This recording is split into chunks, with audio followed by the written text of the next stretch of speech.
Hello and welcome viewers. क्या आपको लगता है कि यूपीआई के बाद अब भारत पूरी तरीके से कैशलेस हो चुका है? अगर हाँ तो जरा रुकिए, क्योंकि इंडिया का अगला बड़ा कदम है डिजिटल रुपीस, जिसे कहा जा रहा है फ्यूचर ऑफ द मनी।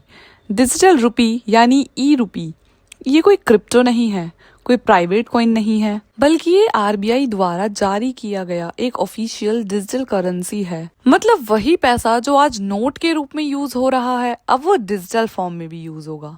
सबसे बड़ा सवाल है, जब यूपीआई है, पेटीएम है, फोन पे है, तो डिजिटल रुपीस की आखिर जरूरत क्या पड़ी? तो फर्क सिर्फ इतना सा है कि यूपीआई सिर्फ पेमेंट सिस्टम है, लेकिन डिजिटल रुपी खुद पैसा है। इसमें बैंक की डिपेंडेंसी कम हो जाती है। Transaction direct RBI backed money से होता है। डिजिटल रुपी का सबसे बड़ा फायदा है zero settlement delay, zero counter party risk और ज्यादा transparency. Government subsidies, pension, scholarship सीधे डिजिटल रुपी वैलेट में भेज सकती है, जिससे लीकेजेस ऑलमोस्ट खत्म हो सकते हैं। अब प्राइवेसी का भी सवाल उठता है, क्या सरकार हर ट्रांजैक्शन देखेगी?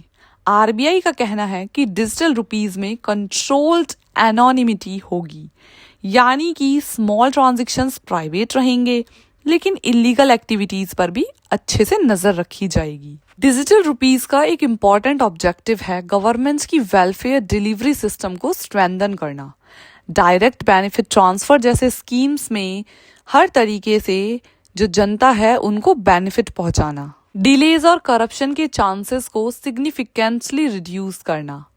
ग्लोबल कंटेक्स्ट में देखा जाए तो चाइना, यूरोपियन यूनियन और कई ऐसे डेवलप्ड कंट्रीज हैं जिन्होंने सेंट्रल बैंक डिजिटल करेंसी को अपनाया है।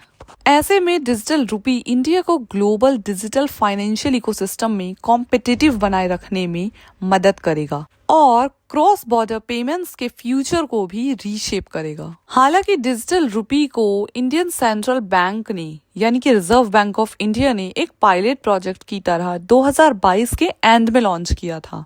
आज 2025 में हम इस पर इसीलिए फोकस कर रहे हैं क्योंकि अब ये सिर्फ एक पायलट प्रोजेक्ट नहीं रहा, बल्कि ग्रेजुअल इम्प्लीमेंटेशन और पॉलिसी इंटीग्रेशन के फेज में एंटर कर चुका है। 2025 में cash handling cost, cyber frauds और डिजिटल पेमेंट सैचुरेशन जैसे चैलेंजेस के बीच डिजिटल रुपी एक ऑल्टरनेटिव सिक्योर सेटलमेंट मैकेनिज्म के रूप में इमर्ज होता नजर आ रहा है।